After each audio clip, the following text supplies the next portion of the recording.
You're listening to Sox in the Basement, a production of the Broadcast Basement Limited, where every show is 30 minutes of good and comes from a basement bar on the south side of Chicago. Pull up a stool, pour a cold one, and join us right now for Sox in the Basement. Heard everywhere podcasts can be found, and always at soxinthebasement.com. We jump in with a special episode only 48 hours after our last because something big happened. Sox in the Basement normally out every Wednesday morning. The moment you wake up, it's waiting there for you. Me and Dave and a slew of different guests that come walking through here from my 9-foot homemade oak bar in my basement on the south side of Chicago. But I could not wait. I could not wait till the next episode. I could not wait until next week to dive into what just happened with the Chicago White Sox. We went out and got a real free agent and spent real money, and I'm really excited about it. So sit back, relax, and enjoy a special edition of Sox in the Basement. And if you haven't caught up on last episode, it's still relevant because the guy that we're talking about in the middle of it as a possible free agent signing in right field still makes sense. So add this show to that show. And now, on with the show. Yasmani Grandal signs with the White Sox, and I exchanged messages, I think right after he found out about it, with James Fox, who's just like, dropping F-bombs and exclamation points. He's so excited about it. He's from Future Sox. He joins us on the line right now. He's been on so many times. James, you said this. You said this was a move they should make. You wrote an article saying should be their big target that they go get right away and they should strike early, and they did it. How do you feel today seeing your team do what you wanted them to do from the get-go?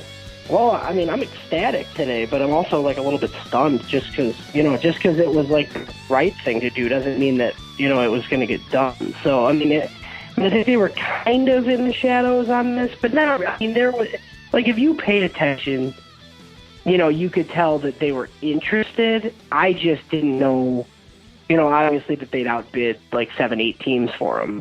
Second or third best catcher in baseball is available without a qualifying offer. Like, it's going to cost a lot of money. It cost a pretty decent amount of money, but honestly, 4 years, 73 for him, that's a bargain. Yeah, it's amazing, and it fell right in line with what we had discussed on this show, I would want to say about a month ago. I want to tell you how I found out about this because I think that you'll get a kick out of this. So yesterday, I get a phone call from my new ticket agent at the White Sox, and he's asking me about my experiences and what was good about the team, what was bad about the team, and he's asking me if I would be willing to buy season tickets. And I told him, I said, look, when you guys start spending money, I'll start spending it. And I went through exactly what we talk about on the podcast. I did tell him eventually that I do the Sox in the Basement podcast, because he's just going off a list. And so then we talked a little bit about that, but I was really explicit with him. I'm like, they need to go get these starting pitchers. They need to spend money. They left a bad taste in White Sox fans' mouths. And when they start spending money, I'll start spending money. I got a phone call before it hit Twitter. I'm not joking. I got a phone call from my ticket agent-to-be before it hit Twitter, and I can hear people in the background in the office where they're calling from, and they're hitting high fives and cheering in the background. And he has me on speakerphone, and he goes, you know what's going to hit Twitter here in about 30 seconds? And I go, what? He goes, we just signed Yasmani Grandal. And I'm like, no, you didn't. And I'm like, he's like, will you buy tickets if it comes up on Twitter? Like, this guy was so pumped. He had the room standing around while they called me to tell me that they signed Grandal from the White Sox ticket office. I thought it was hysterical. I told him he's got to go get Zach Wheeler and then we'll talk. Yeah, so that's why you lost my phone number somehow, because you just like immediately broke your phone and changed numbers. I see how that, You're like, I don't want season tickets. I go, wait a minute. I didn't think you guys were actually going to do anything before Thanksgiving. Like, come on now. Do you think that, right away this thing happens, I just kind of assume that the Sox go right back at Wheeler's camp, because I've been assuming this now for the last week or so, that he's their target they're going after, and they go, now we've got a guy that frames pitches better than anybody else in baseball, and we're ready right now. Sign with us, or we're moving on to the next person. Do you think that that's the way they're approaching things right now? Yeah, I do. I think Wheeler's the top target. I had heard a lot about Zach Wheeler. I really didn't hear that much about Yasmani Grandal, at least from people that I trust. So, which doesn't really mean anything. I mean, I don't, if you would have told me that they signed Zach Wheeler today, I wouldn't have really been that surprised. I would be like, okay, they're prioritizing pitching. He's probably the best guy on the market other than, the big two guys that they're probably not going to get. So that wouldn't really surprise me that much. I mean, they could sign him tomorrow. I wouldn't be that shocked. But I do think, it could happen before Thanksgiving. I think that some of these non-Boris clients, I think are going to start coming off the board because there's really no reason not to. I mean, they find out their market, they take the best deal wherever that may be, and hopefully that's with the Sox. And I think Wheeler makes a ton of sense. I think the reason White Sox fans got so excited after this happened, and White Sox Twitter blew up, and my father was on the phone with me 3 times today. He was on the phone with me when it first happened. He was on the phone with me after he looked up Grandal's stats, and then he was on the phone with me because he listened to something on the radio and he had to tell me all about it. Like I wasn't paying attention myself. I mean, he's giddy. Yeah. He's approaching 70, and the man is giddy that this is all that we're coming out of this fog. Do you think it's safe now? Because I got negative Dave next to me all the time. Do you think it's safe now to assume this was just the beginning? Like this would be a massive disappointment if the only thing they did this offseason was Yasmani Grandal, right? Yeah, no, I don't think that this is going to be Grandal and then like a bunch of patchwork signings. But I also don't think the role is going to be $200 million. So I mean, if you sign a Zach Wheeler, right, it would be another massive addition. Like if I would have told you a month ago when I visited with you the last time that, it's Grandal and Wheeler for sure, I mean, I think we both would have been like, thumbs up for that. And then I think right field is a huge problem. Like right field they could keep spending and just, wait out Nick Castellanos and see there, or they could, go the trade route. I mean, they have a lot of options there, but it's good to not be backed into a corner there. If, you already have Grandal, which you kind of solve your left-handed problem. And we talked about not being slaves to handedness, but I mean, they want a lefty to balance this thing out. Well, now that guy doesn't have to come in right field, which I think is good. So yeah, I think there's, at least 3 to 4 more moves. There's going to be a starting pitcher. You're going to get a right fielder. And then after that, it could just be, like a back-end veteran to help out, maybe a second baseman to start the year, like a Jason Kipnis or somebody, because I don't really know if Madrigal is going to start with the team. They broke their franchise record today. I do think they'll break their franchise record one more time this offseason, but I don't know if they'll break it twice. The one thing that's been brought up, and I would love to get your take on this, there's been a few people, most people say this is a great deal. Most national analysts and most local analysts, everybody's like, this is amazing. The White Sox did this. But there has been a few people who sat there and said the White Sox gave that extra year and they're not going to get that extra year out of him. Like everybody else was offering 3 years. The only reason the White Sox got it was a 4th year. I've already read one report where somebody's trying to say that, and it's tough because there's so much stuff flying around, so it's hard for me to attribute where I got it from. But the idea was that the other people that had talked to Grandal, the other teams, were all at 3 years, and the White Sox said, we'll add on the 4th year, but you got to take it now. So the idea is that the White Sox get a good player, but that last year they're going to be paying a lot for not very much. What's your thoughts on that? Look, there might be some truth to it. I mean, I think being in the American League helps because I think like Yasmani Grandal as a 35-year-old DH isn't really going to be that big of a deal. I mean, if he's not giving you much in the catching department at that point, like I think he's still going to be able to hit. And I think like people also need to realize like, kind of what team we root for. I mean, it's the Chicago White Sox. Like I thought they'd have to pay a tax on some of these guys, and I thought that would be a heck of a lot more money than $73 million. So I honestly, like, it's not really something I worry about. I mean, you're going to spend money on free agents. I think it's what did Andrew Friedman always say? Like if you want to get the best deal, like you're always going to finish second or third in free agency. It's just not feasible. So yeah, I mean the back end of that deal might not be great, but 4 years from now, if they're, if they've had 2 division titles and playoff runs or something, I don't think anybody's going to care that you got a 35-year-old switch hitting DH that doesn't catch very much anymore. All right. It happened. I'm excited about it. I know you're excited about it. You're saying Wheeler next. That's what you're thinking. Yeah, if you like made me guess their next transaction, I think Wheeler. I just think, and there is like a lot of smoke about it, which, sometimes with the White Sox that means like probably not. Yeah, he thinks so too. But we've had this thing we've been talking about the last couple of weeks, and it's interesting that it seems like the Sox are trying to keep certain things close to their vest. Like, I wouldn't be surprised at this point after watching what happened with Grandal, and I'm going to say it, and you're going to be like, that's crazy, and that wouldn't happen, and whatever. But I wouldn't be shocked anymore after watching how this came about. We really didn't see a lot of things like indicating that they were getting close or anything like that with going after him. I wouldn't be surprised if all of a sudden they announced something more along the lines of like they got Bumgarner while they were making everybody think they were going after Wheeler. I feel like this team got burned last year, and they've approached this a little bit differently. Am I nuts to think that? No, it could definitely. I mean, the Sox are like that, right? I mean, it could 1:00 tomorrow afternoon, their Twitter account could announce that they signed Addison Bumgarner, and I think people, would be surprised, but they'd also be like, oh, that's typically how the White Sox do business. So, I mean, with the Grandal thing, like Steve Stone kind of hinted at it, so maybe we should have known. Like, it was like, in one of Scott Merton's mailbags, like they brought up Grandal, but it wasn't like, when you go to these websites and you see, like, suitors for Yasmani Grandal, the Sox were never even, like, listed for him. And I think some of that is just, out of town, like, laziness from the national media, like thinking like, they have James McCann, he's an all-star, why would they be interested in Grandal?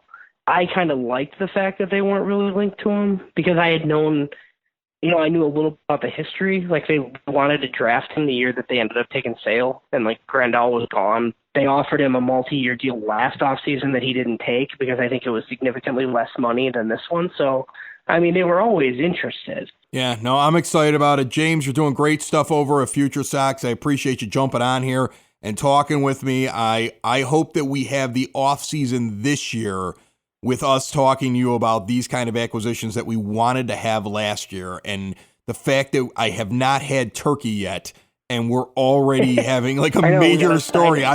This is awesome. Yeah, it's usually the Thanksgiving signings are usually getting spurned by Torrey Hunter, like before Thanksgiving, so. Talk to James Fox. Now let's talk to the guy that I got the most tweets about today. The Sox in the Basement account started celebrating the signing of Yasmani Grandal, and I got so many people saying, what's Dave going to say? I could have waited till he could get over here to the bar next week, but instead I got him on the line. Buddy, are you excited? What's up, Chris? Did we get Matt Choice yet? No, we got the best pitch framer in all of baseball last year. I'm kidding. No, I know exactly what happened.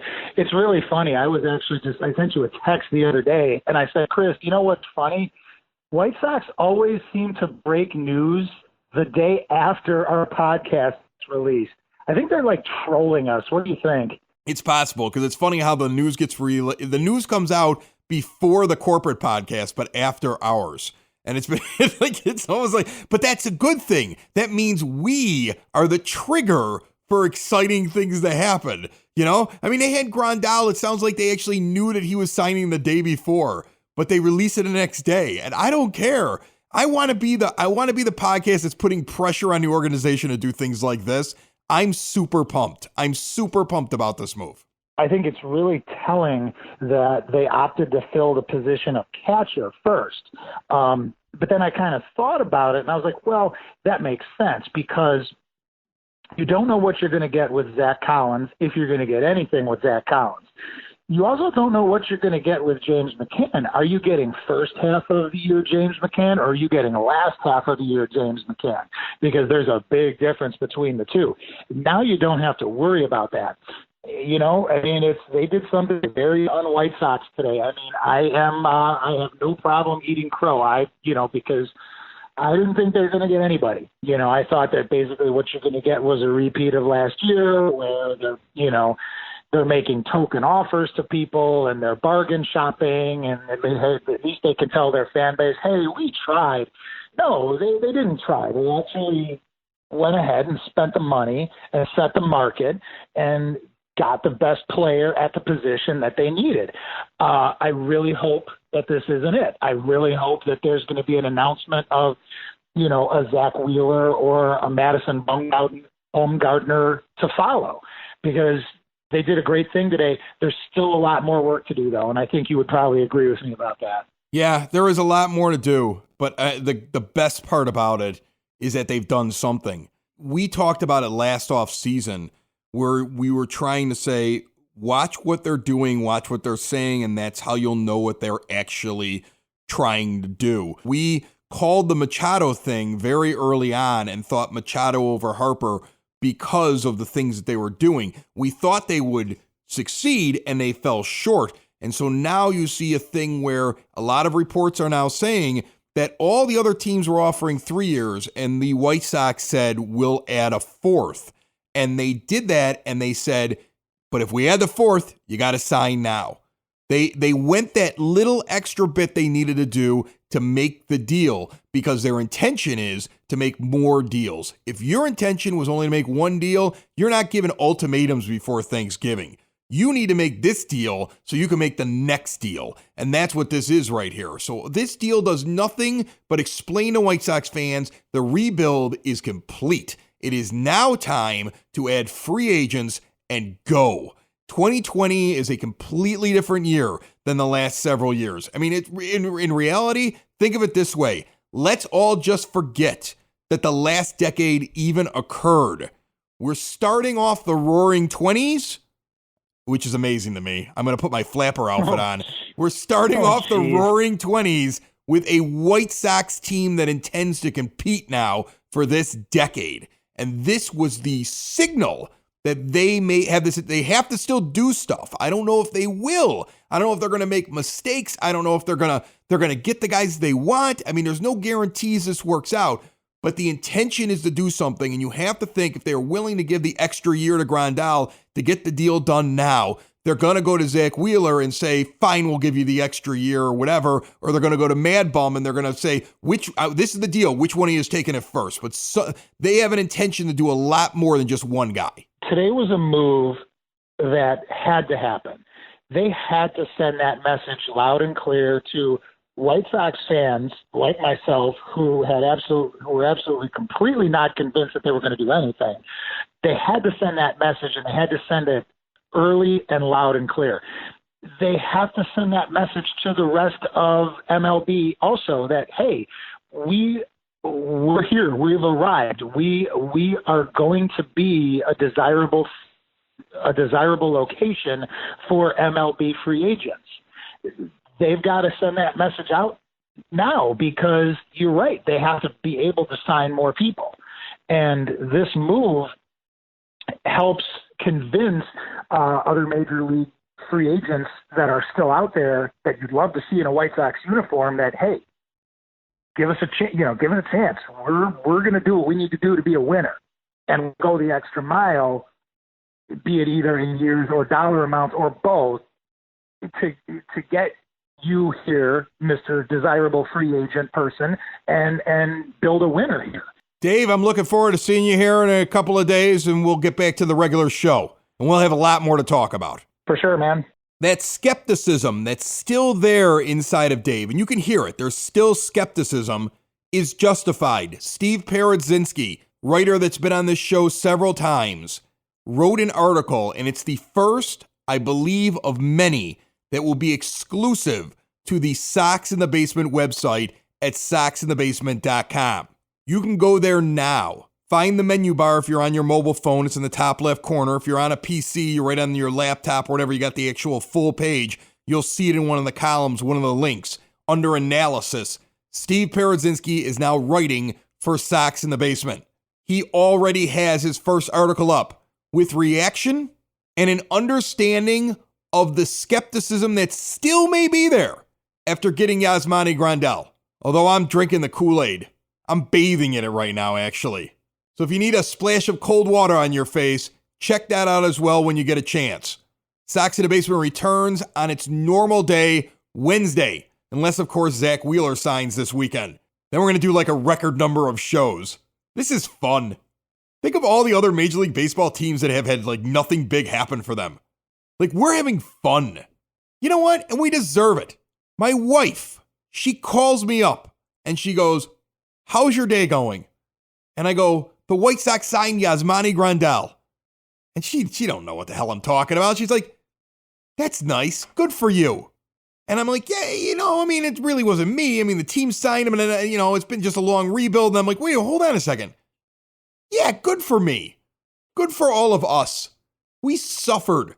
We deserve this. We deserve to overreact to one free agent signing and just enjoy this. Enjoy being fans because this has been a rough road. Now keep going. Bumgarner, Wheeler. Let's make some deals. Let's be the hottest stove in the hot stove. Sox in the Basement, found each and every week, and sometimes, especially, just popping up out of nowhere. Everywhere podcasts can be found, and always at soxinthebasement.com. Sox in the basement. Sox in the basement. Sox in the basement. Sox in the Basement. Heard everywhere podcasts can be found, and always on soxinthebasement.com.